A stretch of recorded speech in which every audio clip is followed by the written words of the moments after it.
ఈ వేదిక మీద చూస్తున్నప్పుడు ఏమనిపిస్తుందంటే ఖచ్చితంగా ఇక్కడ ఉన్నటువంటి నాయకులంతా కలిసికట్టుగా పనిచేస్తే ఎందుకు బీసీ రాజ్యం రాదు అని నాకు అనిపిస్తుంది. వస్తుందా రాదా? 100% వస్తుంది. కాకపోతే అందరు ఆకలితో ఉన్నట్టున్నారు, బయట ఉన్నారు. నీకు క్వశ్చన్స్ ఎక్కువ వేయలేను. బట్ ఓకే, ఇక్కడ 42% రిజర్వేషన్ గురించి మనం మాట్లాడుతున్నప్పుడు ఈ దేశంలో ఏ ఒక్క రాష్ట్రం కూడా చిత్తశుద్ధితో బీసీలకు రిజర్వేషన్ ఇవ్వాలని చెప్పి ప్రయత్నించాలి, ఎక్సెప్ట్ తమిళనాడు. తమిళనాడు ఒక్కటి 94లో 94లో 9వ షెడ్యూల్లో పెట్టుకొని 31 సంవత్సరాలుగా అనుభవిస్తున్నారు. మరి తమిళనాడు బాటలో పోవాలని చెప్పేసి మిగతా రాష్ట్రాలు అనుకోవచ్చు కదా, ఎందుకు పోలేవు? అవి బీసీలకు మేమేదో మేలు చేస్తున్నాం అన్నట్టు చూపించి అది కోట్ల గొట్టెప్పించేసుకొని మళ్ళీ ఐజిటీజీగా రాజ్యం మీకు రావాలని చెప్పేసి కోరికతోటి అవి చేస్తున్నాయే తప్ప ఏ ఒక్కరికి చిత్తశుద్ధి లేదు. తమిళనాడులో ఇక మన పక్కన మహారాష్ట్ర ఉంది, మరాఠాసును కలిపిళ్ళు. ఎందుకు కలిపిళ్ళు? కలపాలి, ఓటు బ్యాంక్ రావాలి, కోట్ల కొట్టేపించుకోవాలి. అట్లా ఒక్క రాష్ట్రం కాదు, మనం చెప్పుకుంటూ పోతే 10 రాష్ట్రాలు 94 తర్వాత రిజర్వేషన్లు వాళ్ళ రాష్ట్రములు పెంచి కోర్టుకెళ్ళి కొట్టేపించుకున్నాయి. మరి ఆ తర్వాత మరి వాళ్ళు కోర్టులు ఇప్పటి వరకు ఎంపరికల్ డాటా, కంటెంపరేనియస్ డాటా ఏదేదో చెప్తున్నారు. ఈడబ్ల్యూఎస్కి ఏ డాటా ఉంది? వాళ్ళు ఇచ్చారు కదా. సరే, అది పక్కన పెట్టి, ఎందుకంటే వడ్డించేటోడు మనోడైతే మనకి ఏ మూలన కూర్చున్నా మనకు అందుద్ది. సో అది నడిచింది. ఇప్పుడు బీసీలకు సంబంధించి మీకు ఇంత చిత్తశుద్ధి ఉన్నప్పుడు సమగ్రమైనటువంటి సర్వే జరిపి కోట్లకు ఆ డాటా ఇచ్చి మరి రిజర్వేషన్లు 9th షెడ్యూల్లో పెట్టించుకోవడానికి మీకు ఎవడన్నా అడ్డుపడ్డా? సరే, ఇవాళ కేంద్ర ప్రభుత్వం ఉంది, రకరకాల ఇష్యూలు చెప్తూ ఉన్నారు. వేలికేస్తే కాలికేస్తున్నారు, కాలికేస్తే వేలికేస్తున్నారు. ఇవాళ ముస్లింలను ఇందులో ఉంటే మేము తీసేస్తామంటే మరి మీరున్నటువంటి, నేను నిన్ననే ఒక లిస్ట్ కూడా వెరిఫై చేసిన, మహారాష్ట్ర, గుజరాత్లో ఎన్ని ముస్లిం కులాలు ఓబీసీ కులాలలో ఉన్నాయని. ఇదే మోడీ గారు ఉన్నప్పుడు అరబ్ కులం అని ఇంకొక ఎస్పేర్ మీద 2 కులాలు కూడా ఓబీసీలో కలిపిండు, సెంట్రల్ ఓబీసీలో. ఎందుకు అడ్డుపల్లే? మరి ఇక్కడ మాట్లాడతారు ఒకటి. అందుకే మేము చెప్తున్నాం, 2011లో కలిపిండు ఆ 2 కులాలు. అప్పుడు గుజరాత్ సీఎంగా ఎవరున్నారు? ఇప్పుడున్న ప్రధానమంత్రి ఉన్నాడు. అంటే బీసీ కాస్ట్లలో అంతకుముందే ఉండొచ్చు, కానీ ఓబీసీ కాస్ట్లకు పోయినప్పుడు మాత్రం ఈ 2 కులాలు వారు ఉన్నప్పుడే కలిపారు. సో ఆ విధంగా మనం చెప్పుకుంటూ పోతే, రాజకీయాలు చేసుకుంటూ పోతే ఇదే పరిస్థితి వస్తుంది. దయచేసి మీకు చిత్తశుద్ధి ఉంటే మేము కలుపుతామని, లేకుంటే మేము కలపమని చెప్పండి. సో దట్ పబ్లిక్ డిసైడ్ చేసుకుంటారు. సో ఈ 42% రిజర్వేషన్ 9th షెడ్యూలే మార్గం అని చెప్పి నేను ఇప్పటివరకు ఒక 100 సమావేశాల్లో చెప్పుంటుండొచ్చు, ఒక 100 టీవీ ఇంటర్వ్యూల్లో కూడా చెప్పుండొచ్చు.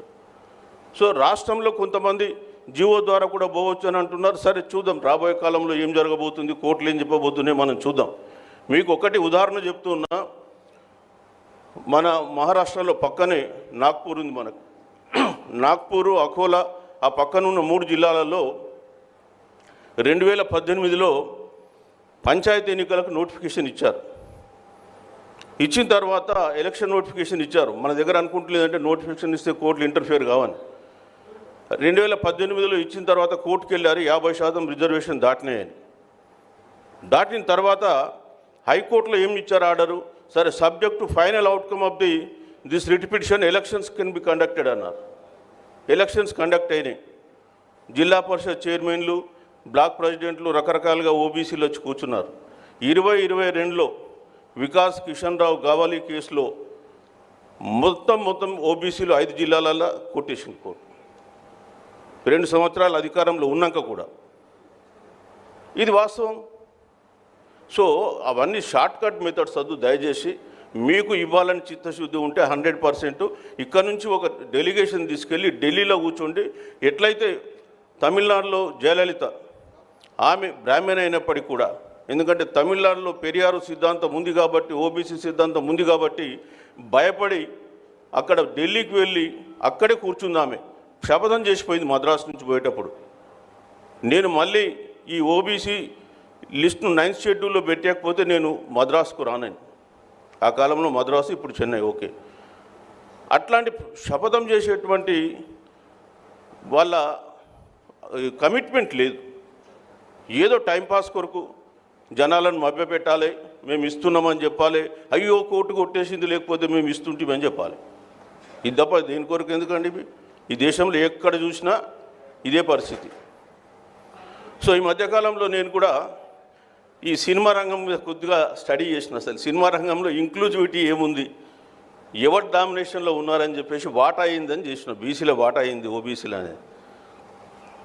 ఈ దేశంలో అత్యంత కుల వివక్షత ఉన్న సినిమా రంగం ఓన్లీ తెలుగు రంగంలో దిక్కలేదు. వీళ్ళ కొరకు మనం లక్షలకు లక్షలు ఖర్చు పెట్టుకొని వారి జెండాలు మోసి ఏదో మోసి మొత్తం వాళ్ళని సూపర్ హీరోలుగా చేసి మనం నాశనం అవుతున్నాం. మీరు వెళ్ళండి తమిళనాడులో, ఇవాళ విజయ్ ఉన్నాడు, సూపర్ స్టార్ హీరో. ఆయన ఏ కమ్యూనిటీ? ఆయన వచ్చింది క్రిస్టియన్ బ్యాక్గ్రౌండ్. ఇక్కడ ఎవడన్నా ఉన్నాడు అట్లాంటాడు? అట్లనే విక్రమ్ ఉన్నాడు, ఒక డజన్ మంది హీరోలు ఉన్నారు ఓబీసీ బ్యాక్గ్రౌండ్, ఇట్లాంటి డిఫరెంట్ బ్యాక్గ్రౌండ్. ఇళయరాజా ఎవరు? ఒక దళిత్. అంత మంచి మ్యూజిక్ డైరెక్టర్, ఇండియాలో టాప్ మోస్ట్ మ్యూజిక్ డైరెక్టర్లో ఇళయరాజా ఒకడు దళిత్. రాజేంద్రన్ దళిత్. తెలుగు ఫిల్మ్ ఇండస్ట్రీలో ఎవరికైనా అవకాశం ఉందా? ఉన్న ఒకే ఒక్క సుమన్ అనేటువంటి యాక్టర్ ఉంటే వాని మీద కేసులు పెట్టి తొక్కిపడేసింది. సో మనం తెలంగాణలో అన్ని రంగాలలో, ఇది ఒక్కటే ఎందుకు చెప్తున్నానంటే, జస్ట్ మన తెలంగాణ నుంచి ఒక మంచి నటుడు ఉన్నాడు, చాలామందికి తెలియదు, పైడి జయరాజ్ అని. ఎవరన్నా విన్నారా పేరు ఎప్పుడన్నా? చాలామంది, తక్కువ మంది విన్నారు పైడి జయరాజ్. అది చాలా తక్కువ మంది. పైడి జయరాజ్ అనేట ఆయన ఒక అద్భుతమైన కళాకారుడు, తెలంగాణ వాడు, దళితుడు, కరీంనగర్ జిల్లాకు చెందినవాడు. 1930s, 40s, 50sలో బాలీవుడ్ను ఆయన ఒక ఊపినటువంటి కళాకారుడు. అట్లాంటి కళాకారుడు గురించి ఒక మాట కూడా ఎవరికి తెలియదు, ఎందుకంటే దళితుడు గాడికి తొక్కిపడేస్తారు. అది జరుగుతున్నటువంటి అంశం. సో బీసీ ప్రజలారా, అంబేద్కర్ కూడా ఏమన్నాడు ఒకటే మాట, రిజర్వేషన్స్ అనేటివి మనకు సబ్సిడీలు కావు, అది మాకు రాజ్యాంగబద్ధంగా ప్రసాదించినటువంటి హక్కు. కాబట్టి ఎవరినో బిచ్చం అడుగుతలే మనం రిజర్వేషన్ అడగడం అనేది. సో ఇవన్నీ మనం దృష్టిలో పెట్టుకుందాం. నేను ఎక్కువ ఉపన్యాసం ఇవ్వదలుచుకోలే, చాలామంది ఉన్నారు, పిల్లలు కూడా బయట ఉన్నారు. సో నేను కోరేది ఏంటంటే, అన్ని రంగాలలో తెలంగాణలో బీసీలు అనే వాళ్ళు అణిచివేయబడ్డారు. రాజ్యాధికారాన్ని వాళ్ళ చేతిలో పెట్టుకొని అన్ని రంగాల్లో డామినేట్ చేస్తుంది. నేను ఫార్మా ఇండస్ట్రీ స్టడీ చేసిన. ఫార్మా ఇండస్ట్రీలో తెలంగాణలో ఇవాళ భారతదేశంలో ఫార్మా హబ్బు హైదరాబాదు, అదేవిధంగా బయోసైన్స్లో కూడా హబ్బు. భారతదేశంలో ఉత్పత్తి అవుతున్న 1/3 ప్రోడక్ట్స్ హైదరాబాద్ నుంచి పోతాయి. ఎంత వాల్యూమ్ ఆఫ్ బిజినెస్ ఉంది అని తీస్తే 24 లక్షల కోట్ల బిజినెస్ హైదరాబాద్ నుంచి వస్తుంది. ఎవరి చేతిలో ఉందా అది? 800 ఫార్మా ఇండస్ట్రీస్ ఉంటే ఎవరి చేతులు ఉన్నాయి? 90% ఒక్కోల చేతులు ఉన్నాయి. సిమిలర్లీ రైస్ మిల్స్ చూసిన, రైస్ మిల్స్ 3000 రైస్ మిల్స్ ఉంటాయి. 3000 రైస్ మిల్స్లలో 1200 పారాబాయిల్డ్ ఉన్నాయి. 90% రైస్ మిల్స్ ఒకటే ఒక కమ్యూనిటీ చేతిలో ఉంది, వైశ్య. సిమెంట్ ఇండస్ట్రీ ఉంది. సిమెంట్ ఇండస్ట్రీ చాలా ఫ్యాక్టరీస్ మన దగ్గర ఉన్నాయి. ఎవరి చేతిలో ఉంది? రాజుల చేతిలో ఉంది. తర్వాత హాస్పిటల్స్, ఇట్లా ఒక 30 సెక్టార్లు తీసుకొని అందులో ఓనర్స్ ఎవరు, వాడి కమ్యూనిటీ ఏంది, మొత్తం లెక్క తీసినాం. ఒక బుక్ వస్తుంది నాది షార్ట్లీ దీని మీదనే, వాటా అనే దాని మీద. సో ఇస్సా ఇజ్జా తుకుమా తీస్తున్నా, ఇస్సాలు ఇవన్నీ వస్తాయి. ఎందులో కూడా మనం లేవు, ఎందులో కూడా మనం లేవు. కాబట్టి మనం రాజ్యాధికారం సాధించాలి అంటే ఎట్లా వస్తుంది? వేల లక్షల కోట్లు వాళ్ళ దగ్గర ఉన్నాయి. ఇప్పుడు మన దగ్గర ఉంది ఏంది? ఓన్లీ ఒక ఓటు హక్కే. కాకపోతే మన దగ్గర మెజారిటీ ప్రజలు ఉన్నారు, వాళ్ళ దగ్గర లేరు. కాబట్టి మెజారిటీ ప్రజలకు ఓటు హక్కును ఎట్లా వినియోగించుకోవాలి, బీసీ స్పృహ ఏంటి అని వాళ్ళకు తెలియజేసి బీసీ రాజ్యాధికారం సాధించుకుంటే, ఇవాళ తమిళనాడులో లాగా, తమిళనాడులో బీసీలకు 50% ఉంది, ఈడబ్ల్యూఎస్ ఇవ్వలే. ఈడబ్ల్యూఎస్ నేను ఇవ్వనని చెప్పిండు. మన దగ్గర ఈడబ్ల్యూఎస్ 4% జనాభాకు 10% ఈడబ్ల్యూఎస్ ఇస్తావు, 61% జనాభా ఉన్న బీసీలకు వచ్చేసి 25% ఇస్తావు.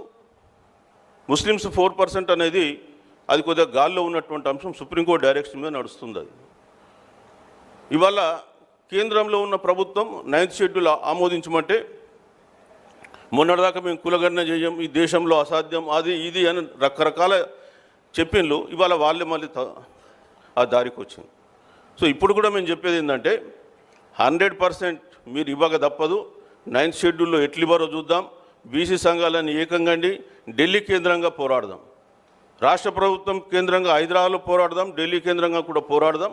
100% మనం ఈ కేంద్ర ప్రభుత్వాన్ని ఒప్పించి వాళ్ళు ఎట్లా ఈడబ్ల్యూఎస్ ఇచ్చారు, ఎవడు అడిగితే ఈడబ్ల్యూఎస్ ఇచ్చారు, ఎవడన్నా ధర్నాలు చేశాడా, రాస్తారోకోలు చేశాడా, ఇంకేమైనా చేశారా?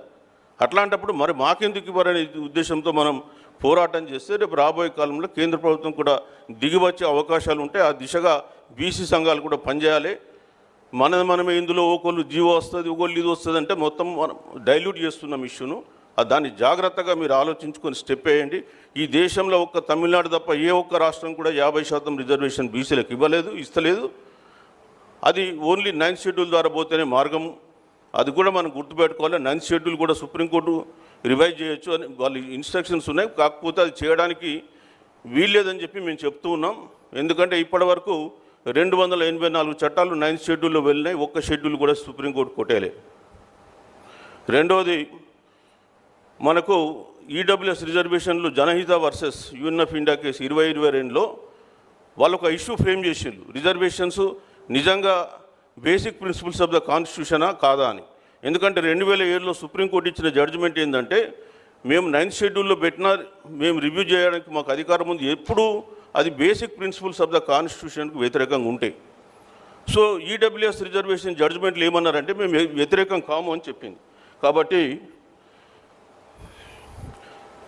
దాన్ని దృష్టిలో పెట్టుకొని మేము కోరుతూ ఉన్నాం.